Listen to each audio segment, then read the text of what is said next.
اعوذ باللہ من الشیطان اللعین الرجیم بسم اللہ الرحمن الرحیم وبہ نستعین وہو خیر ناصر ومعین الحمد للہ رب العالمین والصلاة والسلام علی اشرف الانبیاء والمرسلین حبیب الہنا و طبیب نفوسنا ابی القاسم محمد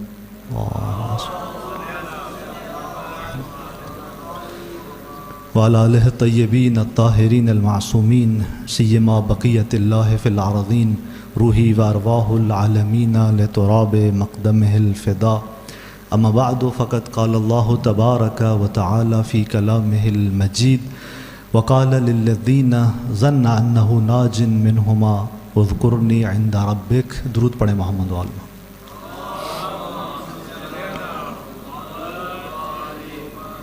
سورہ مبارک حضرت یوسف کی 42 آیت کے حوالے سے کل کچھ گفتگو آپ کے سامنے بیان ہوئی کہ دو سوال کیے جاتے ہیں اور ان سوال کے حوالے سے کل کچھ مطالب آپ کو بیان ہوئے کہ جناب یوسف علیہ السلام نے کیوں ایک دوسرے شخص کی طرف متوجہ ہوئے، بادشاہ مصر کی طرف متوجہ ہوئے اور اس شخص کو کہا کہ جو جا رہا تھا، نجات پا رہا تھا، کہ اپنے مالک کے ہاں مجھے یاد کرنا.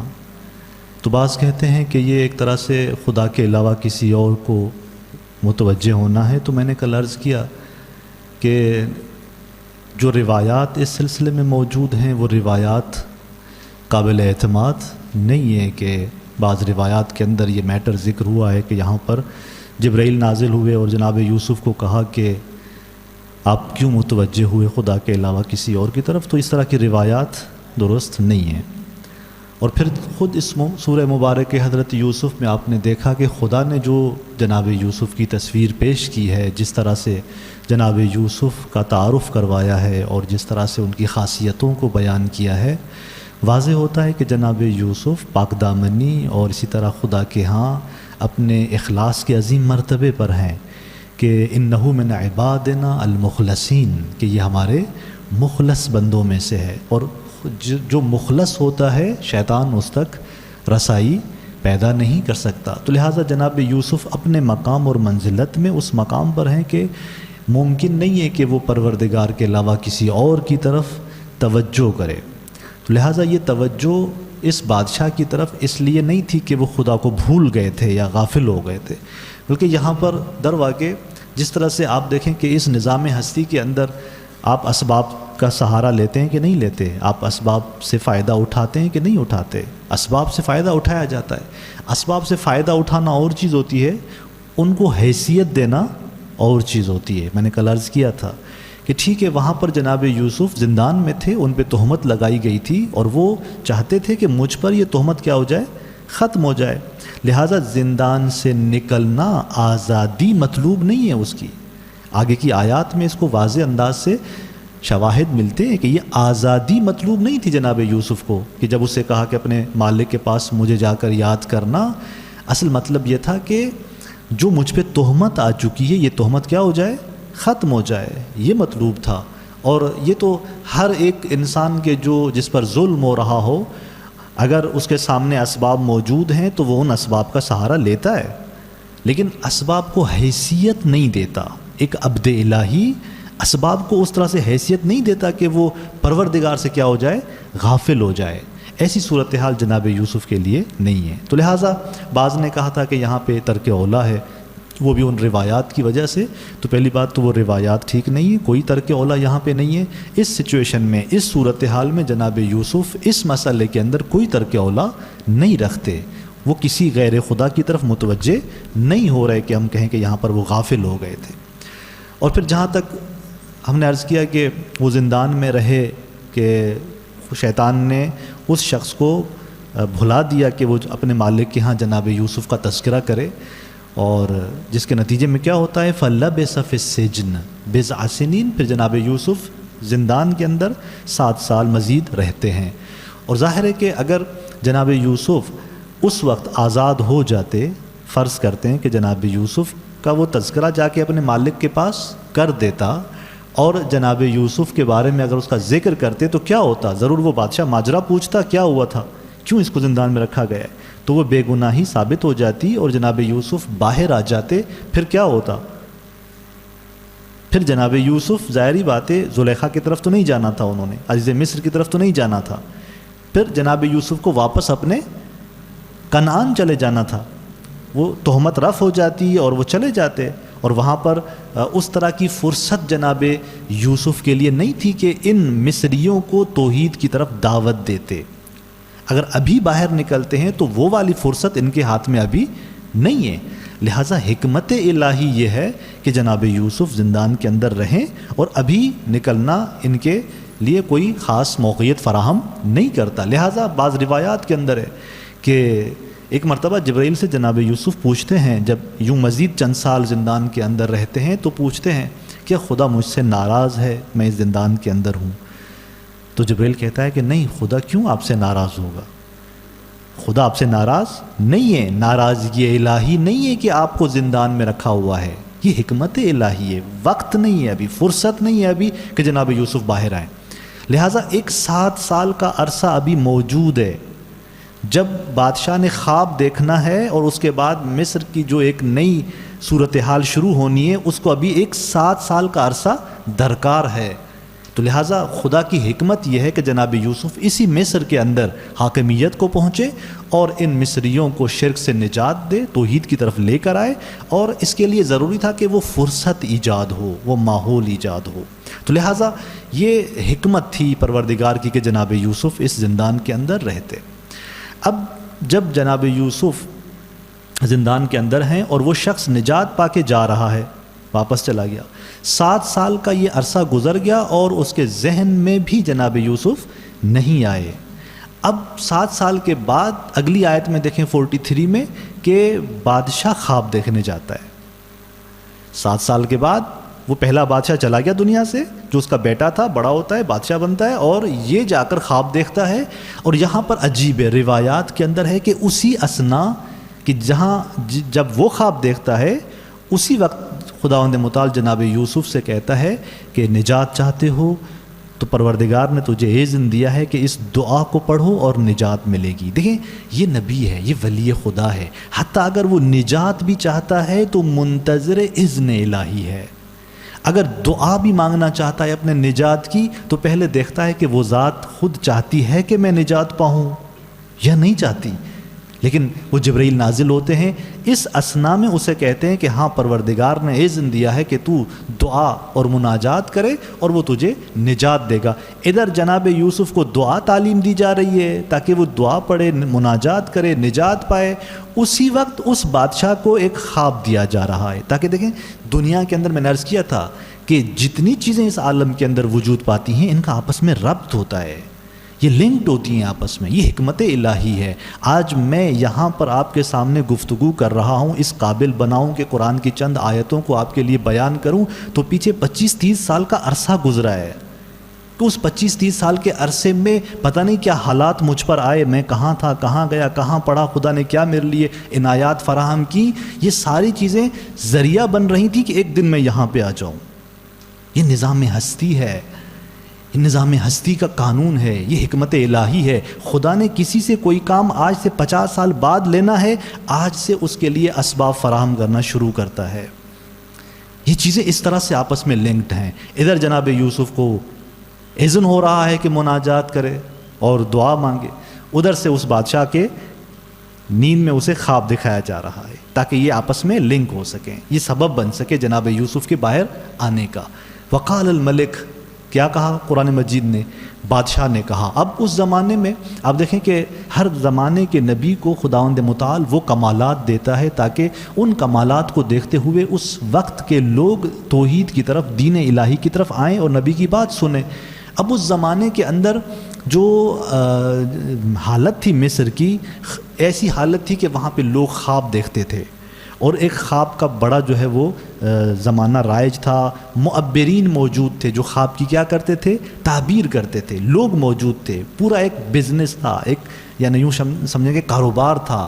اور اس مصر کی دربار کے اندر بھی بادشاہ نے کیا کیا ہوا تھا؟ چند افراد کو رکھا ہوا تھا، ان کو تنخواہ ملتی تھی کہ یہ لوگ کیا ہیں؟ معبر ہیں، یعنی گورنمنٹ کے، ایک حکومت کی طرف سے جو معبر تھے، تعبیر خواب کرنے والے، وہ یہ لوگ تھے، چند لوگ، ان کو پیسے دیے جاتے تھے اور یہ وہاں پر موجود تھے۔ بادشاہ ان کو بلاتا ہے اور کہتا ہے قال الملک، قرآن نے کہا کہ بادشاہ نے کہا انی ارا سبع بقرات سمان، کہ میں خواب میں کیا دیکھتا ہوں؟ 7 موٹی گائیں دیکھتا ہوں۔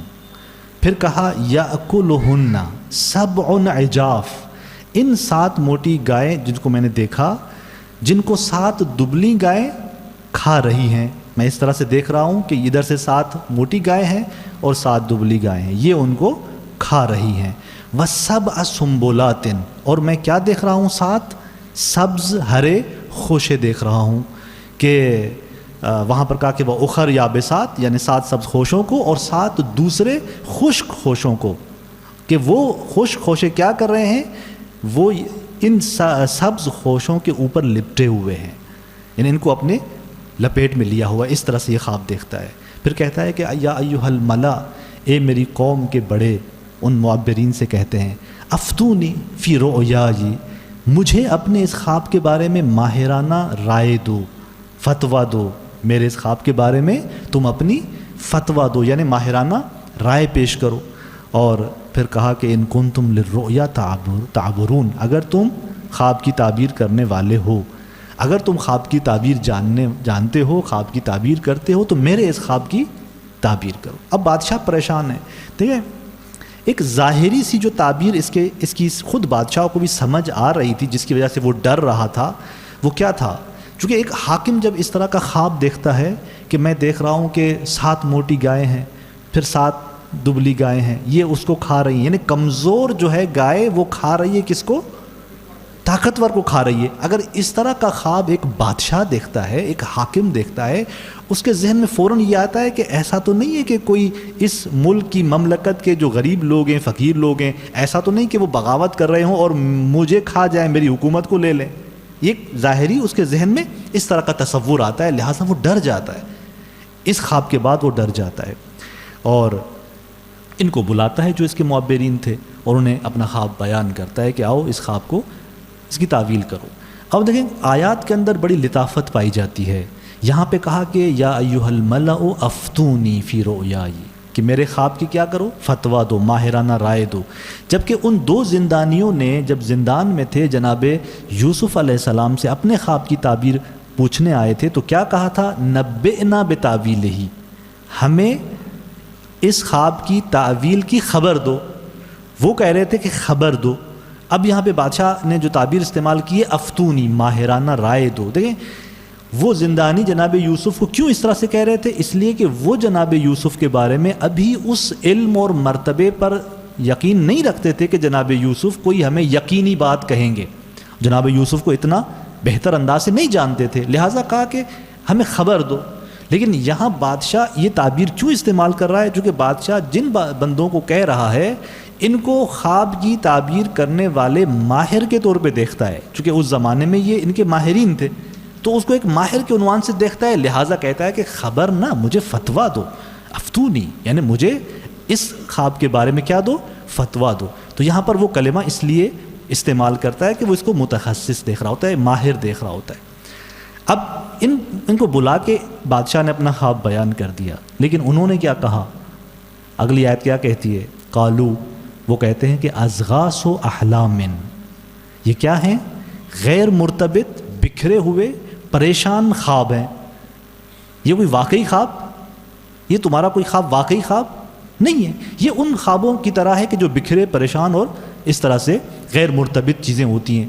وہ آپ نے چند چیزیں دیکھ لی ہیں، 7 موٹی گائے، پھر 7 دبلی گائیں، اس طرح سے ہرے 7 جو ہے وہ خوشے، یہ آپ نے جو خواب بیان کیا ہے، جو چیزیں آپ بیان کر رہے ہو، یہ کہہ رہے ہیں کہ ان کا آپس میں کوئی لنک نہیں ہے، کوئی ارتباط نہیں ہے، کوئی خواب کی تعبیر سامنے نہیں آ سکتی۔ وما نحن بتأویل الاحلام بعالمین، اور ہم اس طرح کے خوابوں کی تعویل کو جاننے والے نہیں ہیں۔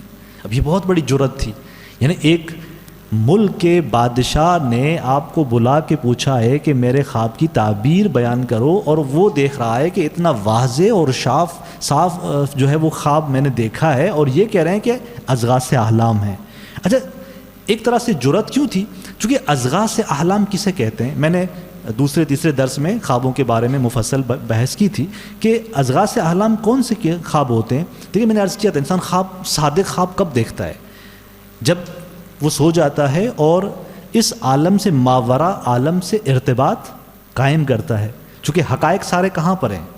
مادی عالم سے بالاتر ہے. اگر ہمیں اس مادی دنیا کے اندر کسی چیز کے بارے میں اطلاع حاصل کرنی ہے کہ جس کو ہم عادی طریقے سے حاصل نہیں کر سکتے، نارمل طریقے سے ہم اس کی خبر حاصل نہیں کر سکتے، تو غیب سے رابطہ ہونا چاہیے نا. انسان غیب سے آگاہ ہوگا تو اس عالم کے اندر ان چیزوں سے آگاہ ہو سکے گا کہ جس کو عادی طریقے سے جانا نہیں جاتا. اچھا، غیب سے رابطہ کیسے ہوتا ہے؟ خواب ایک ذریعہ ہے غیب سے ارتباط کا. میں نے اس کو مفصل بیان کیا تھا کہ خواب میں کیا ہوتا ہے، انسان اس عالم سے اوپر کے عالم یعنی عالم مثال یعنی برزخ، اس طرح کے عالم سے مرتبط ہو جاتا ہے، ارتباط قائم کرتا ہے. پھر وہاں سے ایک صورت دیکھتا ہے اور اس عالم میں جب بیدار ہوتا ہے تو اس کی تعبیر پوچھتا ہے. یا تو صاف ہوگا خواب، جیسے دیکھا ویسے یہاں پہ ہو رہا ہے. میں نے دیکھا مثلا مجھے خدا نے ایک فرزند دیا ہے اور وہ فرزند بڑا ہوتا ہے، راہ الہی میں شہید ہو جاتا ہے. میں اٹھتا ہوں، دیکھتا ہوں چند سال بعد خدا بیٹا دیتا ہے اور ایسے ہی دیکھ رہا ہوتا ہوں کہ وہ اسی سمت جا رہا ہوتا ہے اور بالآخر شہید ہو جاتا ہے. یہ وہ تصویر آپ نے دیکھ کے آئے ہو کہ جو یہاں پہ ہونی ہے، سیم ہونی ہے، اس طرح سے ہونی ہے. لیکن بذا اوقات کیا ہوتا ہے، انسان وہاں پہ دیکھ رہا ہوتا ہے کہ مجھے دودھ پلایا جا رہا ہے، مثلا خواب کے اندر یہ دیکھتا ہے کہ مجھے دودھ پلایا جا رہا ہے. اب اٹھتا ہے، پریشان ہوتا ہے کہ اس کی تعبیر کیا ہے. روایات کے اندر ذکر ہوا ہے کہ دودھ پلانے کی ایک تعبیر کیا ہے، علم حاصل ہوگا. کیا ہوگا؟ علم حاصل ہوگا. بس وہاں پہ جو ہم چیز دیکھتے ہیں، وہاں پہ میں نے یہ دیکھا تھا کہ مجھے علم دیا جائے گا، لیکن جب میں اس عالم میں اٹھا اس کو میں نے ایک اور تصویر کے ساتھ دیکھا. اب یہ تصویر میرے اندر معنی ہے، حجاب ہے، کوئی معبر ہو جو اس تصویر کے پیچھے جائے، مجھے حقیقت بتائے. اچھا، یہ بات بھی میں نے عرض کی تھی کہ اگر انسان خائن ہوگا، جھوٹا ہوگا، تو وہ صحیح سے اس حقیقت کو نہیں لے پائے گا. اگر لے گا تو جب اٹھتے اٹھتے اتنے واسطے بیچ میں آ جائیں گے کہ اس حقیقت کو نہیں سمجھ پائے گا. بس اب یہ بادشاہ ایک اس نے خواب دیکھا ہے، یہ کہہ رہے ہیں کہ یہ اضغاث احلام ہے، یعنی تیرا خواب ٹھیک نہیں ہے. یہ خواب صحیح کب نہیں خواب ہوتا؟ اس وقت نہیں ہوتا جب انسان کے وجود کے اندر یا تو قوات کا توازن نہ ہو، میری قوتیں سالم نہ ہوں، ٹھیک نہ ہوں، میں اس حقیقت کو صحیح سے نہ لے سکوں، یعنی میرے وجود پر حاکم میری عقل کی قوت نہیں ہو. خیال، وہمیات، میں ایسا بندہ ہوں جو وہمیات سے زندگی کرتا ہوں، میں ایسا ہوں کہ مجھ پر میرے خیالات حاوی ہیں. اگر ایسے ہیں تو میں خواب دیکھوں گا، صحیح سے خواب نہیں دیکھ پاؤں گا، حقیقت کو صحیح سے نہیں لے پاؤں گا. یا کیا ہوتا ہے، انسان خواب صحیح نہیں دیکھتا، اضغاث احلام پریشان خواب دیکھتا ہے، اتنا کھا پی لیتا ہے، شکم اتنا پر ہوتا ہے، اور دوسری تصاویر اس دنیا کی ذہن میں اتنی ہوتی ہیں کہ جب سو جاتا ہے تو انہی تصاویر کے اندر اپنے اس ظاہری وجود کے اندر گھوم رہا ہوتا ہے، کوئی حقیقت نہیں دیکھ رہا ہوتا، تو لہٰذا وہ خواب صحیح نہیں ہوتا. اب جب یہ کہہ رہے ہیں بادشاہ کو کہ آپ کے یہ بکھرے ہوئے خواب ہیں، یعنی بادشاہ کو کیا کہنا چاہتے ہیں؟ یعنی بادشاہ کو یہ کہنا چاہتے ہیں کہ یا تو تیرے وجود کے اندر قوات کا توازن نہیں ہے، یعنی تو خیالاتی انسان ہے، تو وہمیاتی انسان ہے، تیرے وجود پر حاکم جو ہے وہ تیرا وہم اور خیال ہے. یا تو یہ کہنا چاہتے ہیں، تبھی تو کہیں گے نا کہ یہ خواب پریشان خواب ہے. یا اس کا مطلب یہ کہ یہ بادشاہ کو یہ کہنا چاہ رہے ہیں کہ جو آپ نے خواب دیکھا ہے یہ آپ اپنے وجود کے اندر ہی گھوم رہے تھے، کوئی حقیقت آپ نے نہیں دیکھی. دونوں طریقے سے بادشاہ کے سامنے یہ بات کہنا جرأت تھی کہ بادشاہ وہ جو ہے وہ غضبناک بھی ہو سکتا تھا کہ تم مجھے کس طرح سے سمجھ رہے ہو، یعنی میں نے پریشان خواب دیکھیں، یعنی میں خیالاتی انسان ہوں، یعنی میرے وجود پر وہم کا عارضہ ہے، کچھ اس طرح کا ہے، ہو سکتا تھا. لیکن کیوں؟ اس لیے کہ بادشاہ پریشان تھا، یہ چاہتے تھے کسی طریقے سے اس کی پریشانی کو دور کیا جائے. لہٰذا انہوں نے کہا بھائی آپ پریشان نہ ہوں، یہ کوئی خواب صحیح سے خواب نہیں ہے اور اس کی کوئی حقیقت بھی نہیں ہے، کچھ ہونا بھی نہیں ہے، آپ ٹینشن نہ لو. لیکن حکمت الہی دیکھیں، وہاں پہ وہ شخص جس نے نجات پائی تھی نا وہ موجود تھا، وہ ساقی وہاں پہ موجود تھا. وقال الذی نجا منہما، ان دونوں میں سے وہ جس نے نجات پائی اس نے کہا کہ وذکر بعد امۃ، یعنی بہت عرصے کے بعد اسے خیال آیا، بہت عرصے کے بعد اسے یاد آیا، جناب یوسف ذہن میں آ گئے. خواب دیکھا, جناب یوسف ذہن میں آ گئے. بہت عرصے بعد, کتنا سال, تقریباً 7 سال کے بعد ذہن میں آ رہا ہے. جناب یوسف کہہ رہے کہ انا انبئکم, کتنے اطمینان کے ساتھ کہہ رہا ہے, انا انبئکم, میں آپ کو خبر دوں گا. ایک غلام ہو, خدمت کار ہو, اتنی محفل ہو رہی ہو, معبرین کھڑے ہوں, بادشاہ کھڑا ہوا ہے, خواب بیان کر رہا ہے, وہ کہہ رہے ہیں کہ ہم بیان نہیں کر سکتے, یہ خواب پریشان خواب ہے. وہاں پہ ایک غلام اور خدمت کار آگے بڑھ کے کہے کہ میں خبر دوں گا آپ کو اس خواب کی. انا انبئکم, میں تجھے بتاؤں گا, میں آپ کو بتاؤں گا اس خواب کی تعبیر. فرسلونے, مجھے بھیجو, تو مجھے ذرا بھیجو. کہاں بھیجو؟ روایات نے کیا اس کی تفسیر کی کہ مجھے بھیجو زندان, وہاں پہ ایک شخص کو میں جانتا ہوں, وہ خوابوں کی بہتر تعبیر کر سکتا ہے, اور اس خواب کی تعبیر میں آپ کو بتاتا ہوں کہ تعبیر کیا ہے. نہیں, حکمت الہی کیا کام انجام دیتی ہے. کتنا عرصہ فرصت کے انتظار میں ہے پروردگار کہ جناب یوسف کے لیے وہ فرصت فراہم ہو سکے کہ یہ اس زندان سے باہر نکلیں اور اس فرصت میں جا کر اپنے آپ کو منوا سکے اور اس پورے مملکت مصر کو شرک سے نکال سکے. خدا نے انتظار کیا ہے, ادھر سے خود جناب یوسف بھی انتظار میں, اور اس بندے خدا کو بھی پتہ نہیں, ذہن پورا 7 سال ایک طرف ہو گیا کہ کوئی یوسف کو بھی جانتے تھے, لہٰذا اس نے یہ بات کہہ دی. اب بادشاہ نے اس کو بھیج دیا, یہ پہنچتا ہے زندان. جملے دیکھیں اب اس کے. کہا یوسف ایھا الصدیق, کہا اے یوسف, اے صدیق. آج تک اس کے ذہن میں جب یہ زندان تھا اس وقت بھی جناب یوسف کی تصویر اس کے ذہن میں اچھی تھی, لیکن اتنی حد تک نہیں تھی. اس وقت کیا کہا تھا انہوں نے؟ کہا تھا انا نراک من المحسنین, ہم آپ کو نیکوکار لوگوں میں سے دیکھتے ہیں, اور نیک لوگ معمولاً غیب سے تھوڑا بہت ارتباط رکھتے ہیں, خواب کی تعبیر جانتے ہیں. ہم آپ کے پاس آئیں, ہمارے خواب کی خبر دے.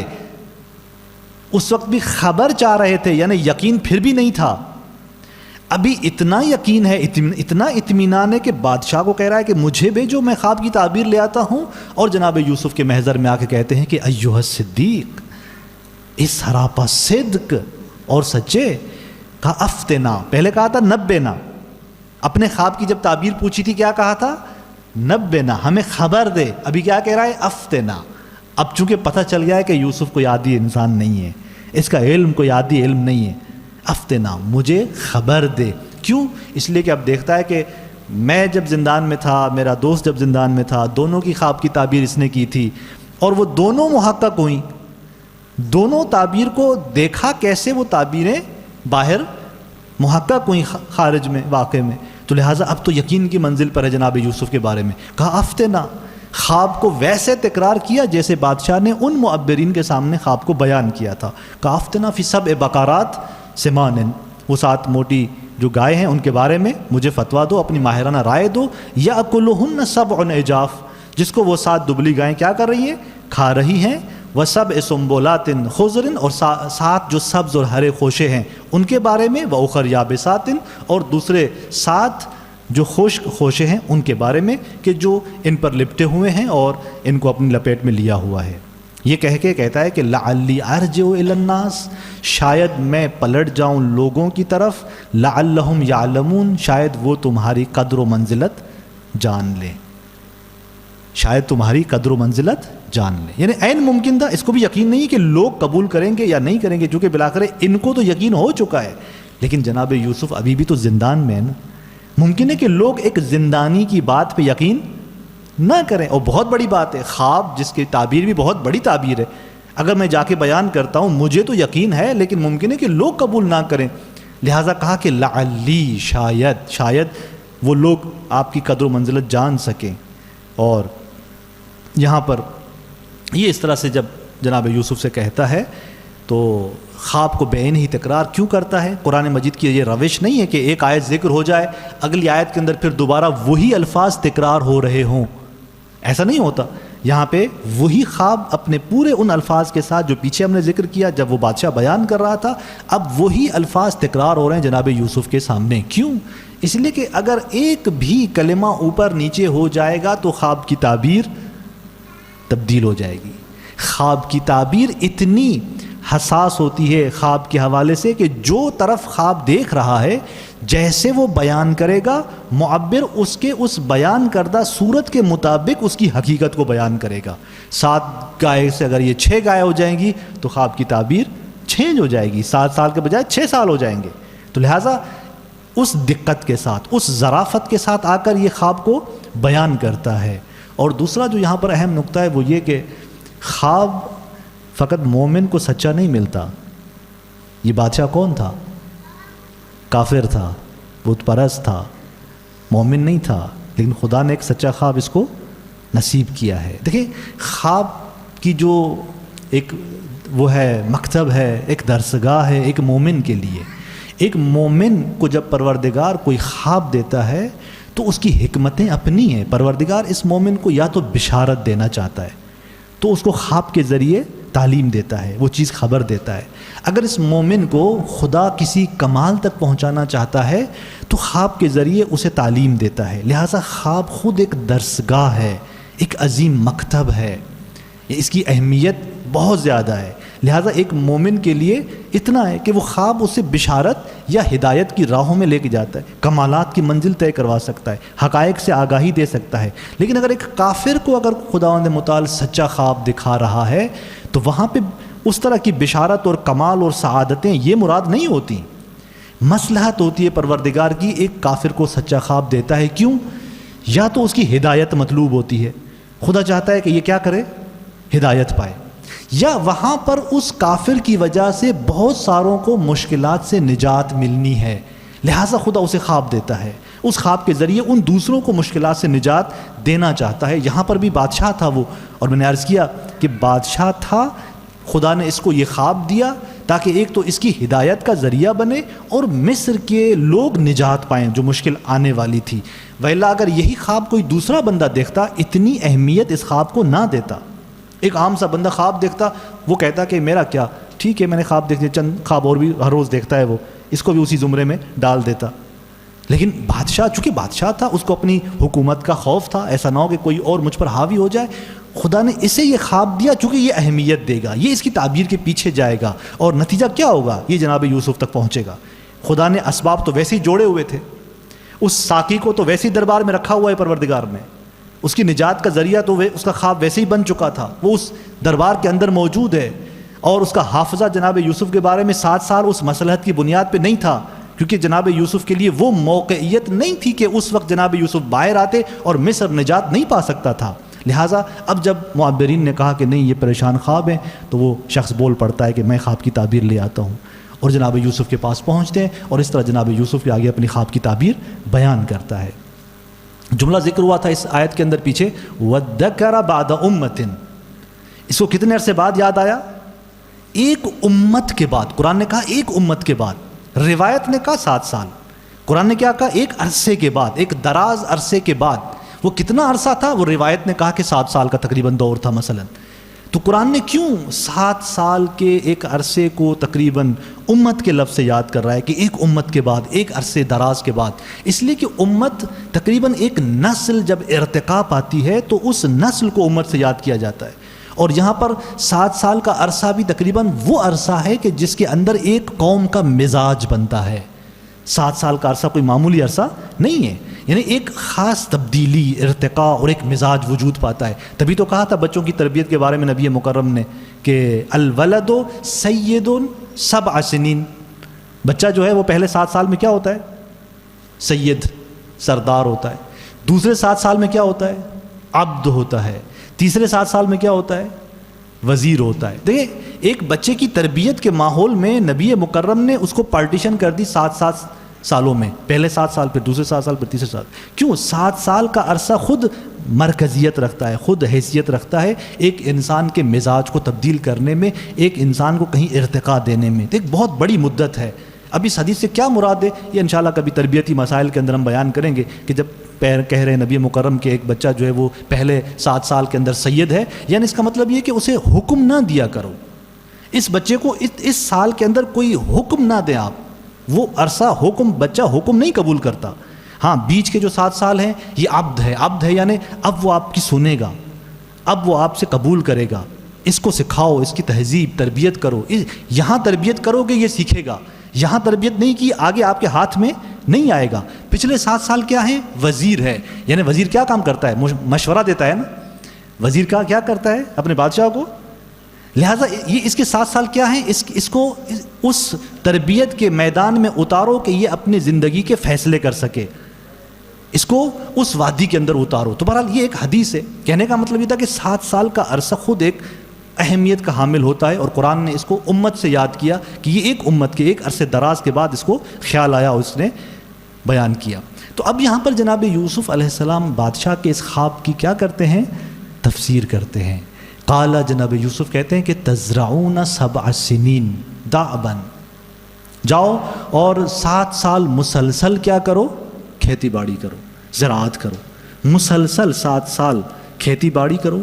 پھر کہا فما حصدتم فذروہ، اور جو فصل کاٹو اس کو خوشوں میں ذخیرہ کے لیے چھوڑ دو. ذخیرہ کرو. اور کیسے ذخیرہ کرو؟ خوشوں میں. تھریشر نہیں چلانا، خوشوں میں اس کو ذخیرے کے لیے رکھ دو. پھر کہا کہ الا قلیلا مما تاکلون، مگر وہ تھوڑی سی مقدار جو تم کھاؤ گے. ان 7 سالوں کے اندر مسلسل کھیتی باڑی کرو اور جتنی ضرورت ہے اتنی کھاؤ، باقی ذخیرہ کر لو. دأبن کا لفظ استعمال ہوا. دأبن کا لفظ ایک مرتبہ معنی کیا جاتا ہے مسلسل، یعنی آپ نے کوئی بھی لمحہ خراب نہیں کرنا، ایک منٹ اپنا خراب نہیں کرنا. جو فرصت ملے زراعت کرتے رہو، جو فرصت ملے کھیتی باڑی کرتے رہو، اور وقت ضائع نہیں کرنا. ایک اس کا معنی جو ہے وہ رنج کا ہے، زحمت کا ہے، مشکل کا ہے.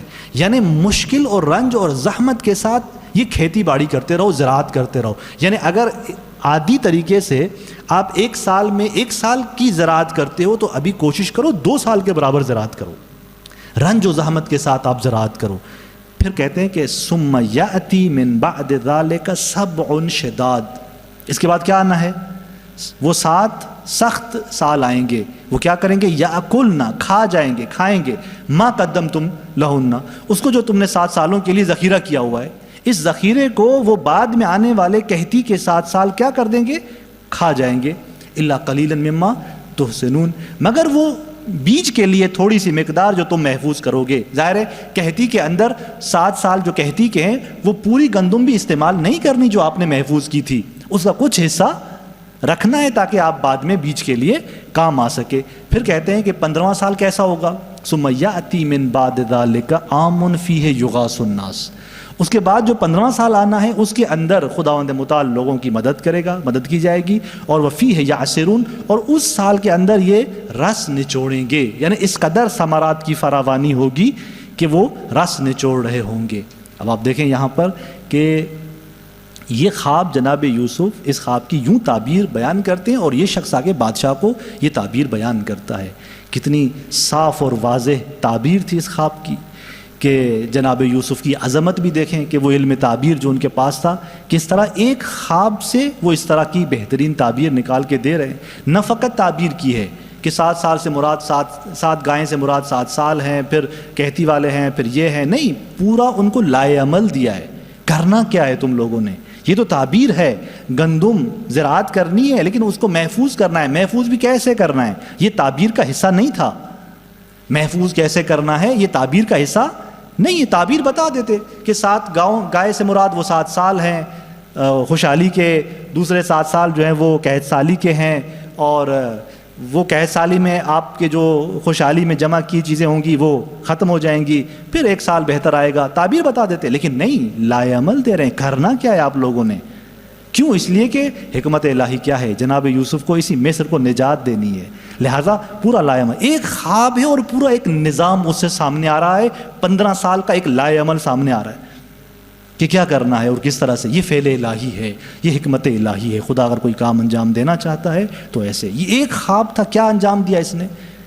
اس ایک خواب نے مصر کو نجات دے رہا ہے. یہ ایک خواب جناب یوسف کو زندان سے نکال رہا ہے. یہ ایک خواب خود جو ہے اس مصریوں کو شرک سے توحید کی طرف لے کے آ رہا ہے، اور خود بادشاہ مصر بھی کیا ہو جاتے ہیں؟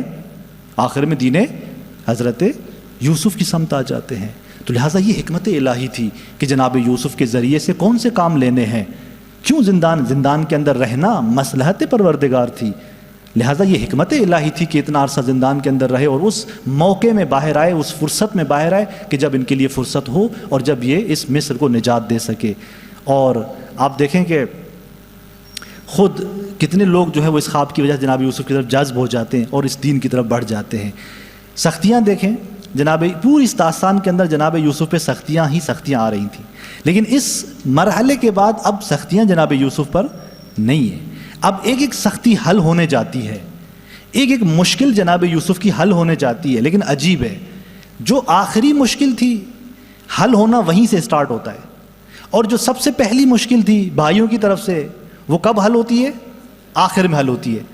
اب یہاں سے جناب یوسف کی اس داستان کا ایک نقطہ بڑا حساس ہے کہ یہاں سے وہ ساری سختیاں حل ہونے جاتی ہیں، اور پہلے بھائیوں نے مشکل فراہم کی جناب یوسف کے لیے، پھر جو ہے زلیخا نے مشکل فراہم کی، اور پھر عزیز مصر نے ان کو زندان بھیج دیا، یہ سارے مسائل، لیکن آغاز کہاں سے ہو رہا ہے؟ آخری مشکل اور سختی سے، کہ جو مشکل آ چکی تھی، جو سختی آ چکی تھی اور تہمت لگ چکی تھی جناب یوسف پہ، وہاں سے خداوند متعال اس تہمت کو حل کرنے کے لیے آگے آ رہا ہے۔ تو یہ ایک پورا خواب ہے، پورا نظام اس سے سامنے آ رہا ہے۔ اب یہاں پر جب وہ ساقی آتا ہے، وہ شخص آتا ہے بادشاہ کے محضر میں، اور اس نے وہ خواب سارا بیان کر دیا کہ جناب یوسف نے اس کی تعبیر کیا بیان کی ہے، اور جیسے ہی تعبیر بیان ہوئی تو کیا کہتا ہے؟ وقال الملک، وہ بادشاہ کہتا ہے ائتونی بہ، لے آؤ یوسف کو میرے پاس لے آؤ، اسے کہتا ہے جاؤ اس کو میرے پاس لے آؤ۔ فلما جاءہ الرسول، جب اس بادشاہ کا نمائندہ جناب یوسف تک پہنچتا ہے، قال ارجع الی ربک، جناب یوسف نہیں کہتے چلیں خوشحال ہو گئے ہم نکلتے ہیں باہر، کہا ارجع الی ربک، واپس پلٹ جا اپنے مالک کی طرف۔ اگر جناب یوسف پہلے جب اس زندانی کو کہا تھا کہ اپنے مالک کے پاس جا کر مجھے یاد کرنا، تو مطلوب جناب یوسف کا نجات نہیں تھی۔ اگر مطلوب نجات ہوتی تو یہاں اسی شخص کے ساتھ کیا کرتے؟ چلے جاتے۔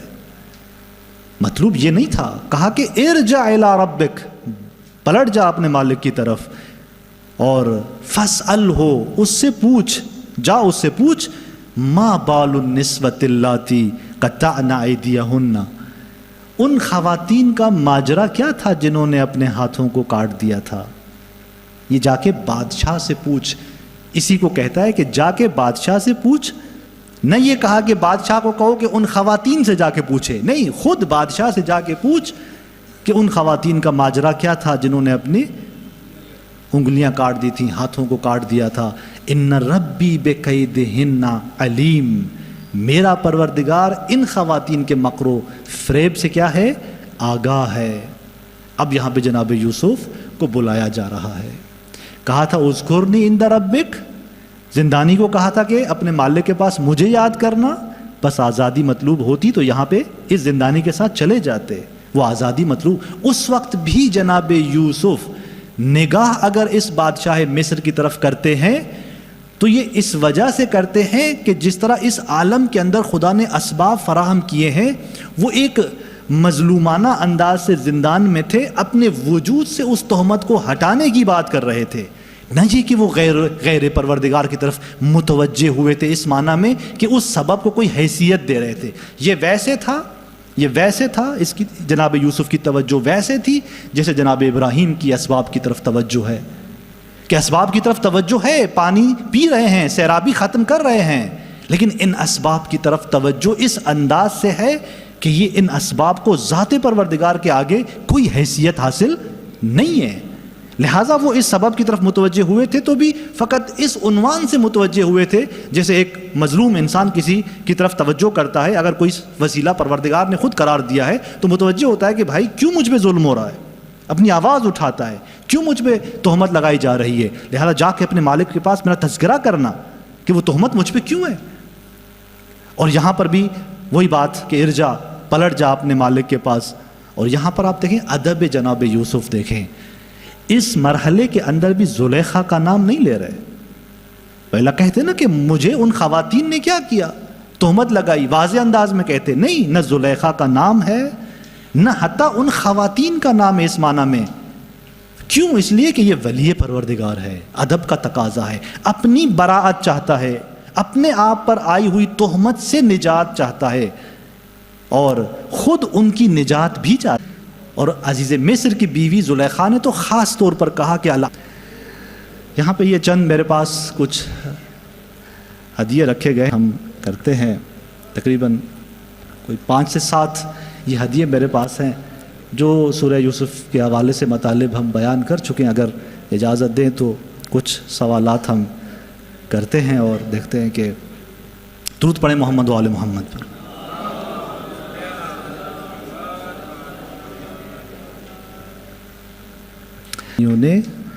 تو جناب یوسف نے فوراً ان کے خوابوں کی تعبیر بیان کرنے سے پہلے ان کے طعام کی حقیقت کو بیان کرنے کو بہتر جانا کہ میں سب سے پہلے کیا کام کروں، ان کے پاس جو طعام آنے والا ہے، غذا آنے والی ہے، اس کی حقیقت بیان کروں۔ کیوں جناب یوسف نے خواب کی تعبیر بیان کرنے سے پہلے ان کے اس طعام کی حقیقت کو ان کے لیے بیان کر رہے تھے؟ جی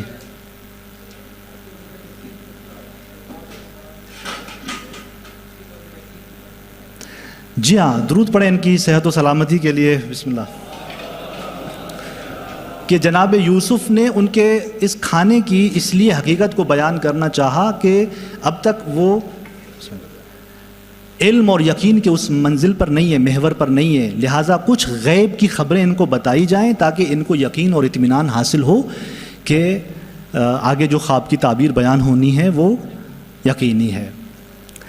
اور دوسرا سوال جو یہاں پر ہے کہ عزیز مصر جانتا تھا کہ جناب یوسف جو ہے وہ پاک دامن ہے، ان کی کوئی غلطی نہیں تھی، پھر ان کی کیوں اس آیے کریمہ کے مطابق رائے ٹھہری کہ وہ جناب یوسف کو زندان بھیجے؟ جی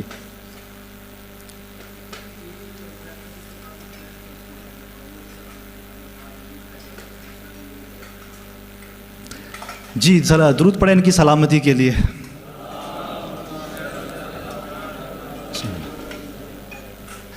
دیکھیں جناب یوسف نے اسی ہی غرض سے عزیز مصر نے اسی غرض سے ان کو زندان بھیجا۔ ایک تو زلیخا کی جو دوسری خواتین تھیں وہ بھی مشورہ دے رہی تھی زلیخا کو، پھر زلیخا نے خود کافی دباؤ ڈالا ہوا تھا اپنے شوہر پر، جس سے واضح تھا کہ اس کا اقتدار قدرت جو ہے وہ زیادہ حاوی ہے اپنے شوہر پر اسی مملکتی امور کے اندر، لہٰذا وہ پریشر کے اندر تھا اور دربار کی آبرو بھی محفوظ کرنا تھی کہ اگر یہ چند دن کے لیے یوسف کو اندر نہیں بھیجتے تو دربار کی جو ہے وہ ایک آبرو ریزی ہو سکتی ہے۔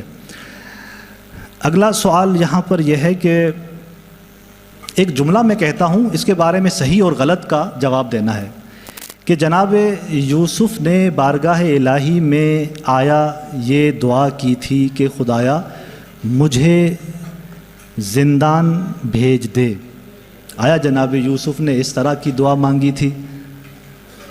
جی کہ مجھے زندان بھیج دے۔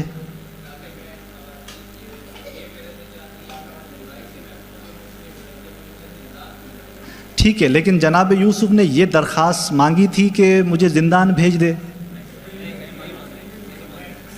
جی آپ بتائیں کیا نہیں مانگی تھی؟ جی جناب یوسف نے یہ دعا نہیں مانگی تھی کہ مجھے زندان بھیج دے۔ جی بسم اللہ، درود پڑھیں محمد و آل محمد۔ دیکھیں جناب یوسف نے کہا تھا کہ زندان میرے نسبت زیادہ محبوب ہے، یہ نہیں کہا تھا پروردگار کو کہ مجھے زندان بھیج دے، یعنی فیصلہ خود پروردگار کے حوالے کر دیا تھا، اور یہ نگاہ توحیدی جناب یوسف کی تھی کہ وہ خود سے کوئی فیصلہ نہیں کرنا چاہ رہے تھے کہ خدایا تو بہتر جانتا ہے، زندان مجھے پسند ہے، تیری مرضی جو بھی ہو، زندان یا کوئی تیسرا راستہ۔ جی ایک اور سوال یہاں پر ہے کہ جناب یوسف نے پروردگار کی بارگاہ میں کہا کہ خدایا مجھ سے ان کے مکر و فریب کو کیا کر، دور کر، اگر دور نہیں کیا تو میں جاہلوں میں سے ہو جاؤں گا۔ اس جہالت سے کیا مراد تھی؟ اس جہالت سے کیا مراد تھی؟ جی پیچھے کوئی ہے؟ جی بیان کریں آپ۔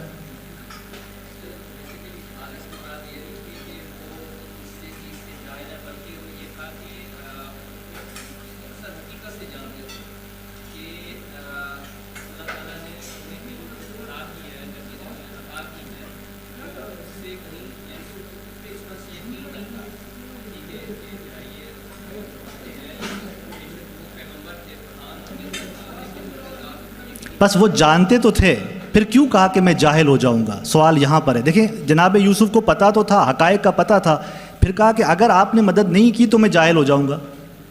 اس سے کیا مراد ہے؟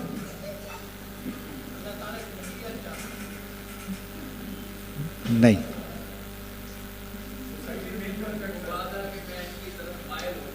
وہ تو کہا نا کہ میں مائل ہو جاؤں گا، اگر تو نے مدد نہیں کی میں مائل ہو جاؤں گا. ٹھیک ہے، اگر میں مائل ہو گیا تو میں جاہلوں میں سے ہو جاؤں گا. اگر یہ مائل ہو جاتے تو جاہل کیسے ہوتے؟ سوال یہاں پر ہے.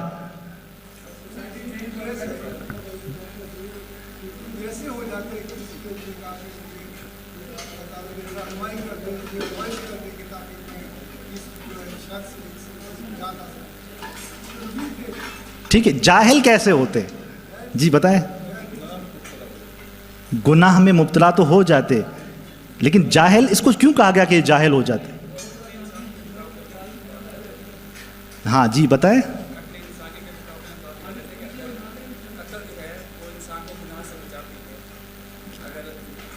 جی ان کی سلامتی کے لیے درود پڑھیں. کامل جواب نہیں ہے لیکن ایک حد تک پہنچے ہیں. درود پڑھیں ان کی سلامتی کے لیے. دیکھیں کچھ نزدیک ہوئے برادر کے، دیکھیں ایک مرتبہ جہالت ہوتی ہے علم کے مقابلے میں. اگر میں جاہل ہو گیا یعنی میں عالم نہیں ہوا، ایک یہ ہے. ایک مرتبہ جہالت ہوتی ہے عقل کے مقابلے میں. اگر میں جاہل ہو گیا یعنی میں عاقل نہیں ہوں. لہذا جناب یوسف نے کہا کہ اگر میں گناہ میں مبتلا ہوتا ہوں تو خدایا میں پھر جاہل ہو جاؤں گا. عالم تو ویسے ہی تھے، یعنی میں کیا ہو جاؤں گا؟ یعنی میں عاقل نہیں رہوں گا. کیوں؟ عقل کے دو پہلو تھے.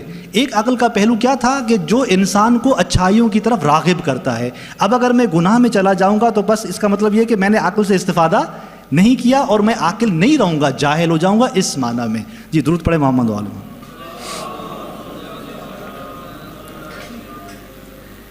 اچھا ایک سوال ہے یہاں پر کہ ہم نے کہا تھا کہ صبر کی 3 قسمیں ہیں، کسی کے ذہن میں ہے؟ صبر کی 3، یہ امتحان میں بھی سوال آنے والے ہیں. صبر کی کتنی قسمیں؟ 3 قسمیں. 3 قسمیں بتا چکا ہوں. چلے کوئی بھی 2 قسمیں 3 قسموں میں بتا دے. جی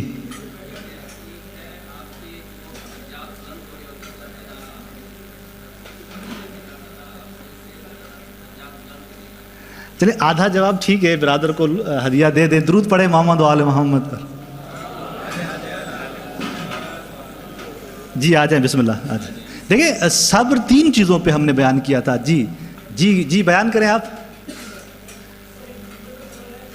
ہاں لیکن ہم نے ہدیہ دے دیا ہے، آپ جواب دیں. جی مصیبت پہ صبر ہے، اور جی ہاں گناہ کی سختی پہ صبر کرنا، مصیبت کی سختی پہ صبر کرنا اور عبادت پہ صبر کرنا. تو یہ 3 صبر ہے. اور ایک اور چوتھا صبر بھی ہم نے بیان کیا تھا جو یہ ہاں دیکھیں نہیں، فراق پہ صبر کرنا. چوتھا صبر کیا تھا؟ فراق پہ صبر کرنا، جو یہ آیت ہمیں بتا رہی تھی. چلے ایک آسان سا سوال کرتا ہوں اور آخری 2 ہے. جناب یوسف کنویں میں کتنے دن تھے؟ کنویں میں کتنے دن تھے؟ جی بتائیں. نہیں آپ بتائیں، بتاؤ. جی جی 3 دن تھے. جی درود پڑھیں ان کی سلامتی کے لیے. دیکھیں میں جس سے پوچھوں وہ بتائے اور باقی جواب نہ دے تو زیادہ بہتر ہے. ایک ہے. جی ایک اور سوال بھی ظاہراً آسان ہے کہ جب جناب یوسف کنویں میں تھے تو پروردگار نے وحی نازل کی تھی. یہ کون سی وحی تھی؟ جنہوں نے جواب دیے ہیں وہ نہیں، جنہوں نے جواب نہیں دیے وہ بتائیں. یہ وحی کون سی وحی تھی؟ جی بتائیں.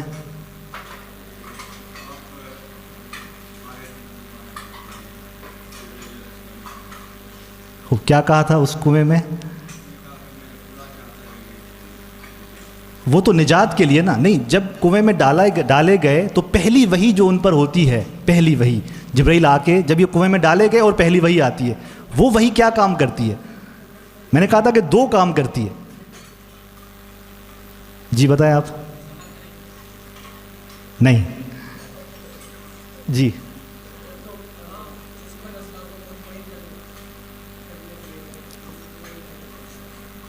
جی ہاں جی، دو طرح کی وحی تھی. ایک یہ کہ ان کو بتانا چاہ رہے تھے کہ آگے یہ سلسلہ یہاں رکا ہوا نہیں ہے، آگے بڑھنا ہے، اور بشارت دے رہے تھے کہ آپ بھائیوں کو بتاؤ گے. اور دوسرا یہ کہ قلب جناب یوسف کو مطمئن کرنا تھا. جی درود پڑھیں ان کے سلامتی کے لیے. ہو گیا ہے؟ اور اچھا چلے آخری ایک سوال آپ کی خدمت میں آتا ہے، اور یہ تھوڑا سا سوال شاید آپ کے ذہنوں سے اتر گیا ہو، پوچھ لیتے ہیں کہ تیسری تجویز جو آئی تھی بھائیوں کی طرف سے، وہ تیسری تجویز کیا تھی اور وہ کس طرح نہی عن المنکر کا نمونہ بن رہی تھی؟ سب سے پہلے وہ تیسری تجویز کیا تھی اور کیسے وہ نہی عن المنکر کا، چونکہ نہی عن المنکر کسے کہتے ہیں؟ دوسروں کو برائی سے روکنا. ٹھیک ہے، تو وہ تیسری تجویز کیا تھی اور کیسے نہی عن المنکر کا نمونہ تھی؟ جی آپ بتائیں.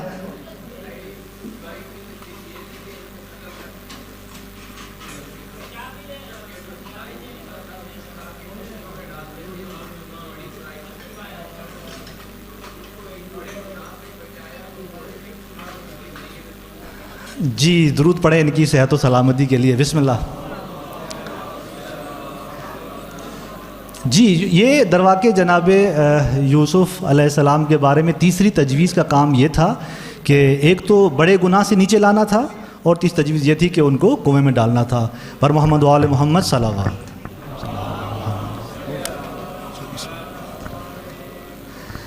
خداوند متعال آپ اور ہم سب کو اپنی رحمت خاص میں قرار دے، اور پروردگار ہمیں اپنی بندگی کی اس راہ میں اور خاص طور پہ اس ماہ مبارک رمضان سے بہتر فائدہ اٹھانے کی توفیق عنایت کرے. پر محمد و آل محمد صلی اللہ علیہ وسلم.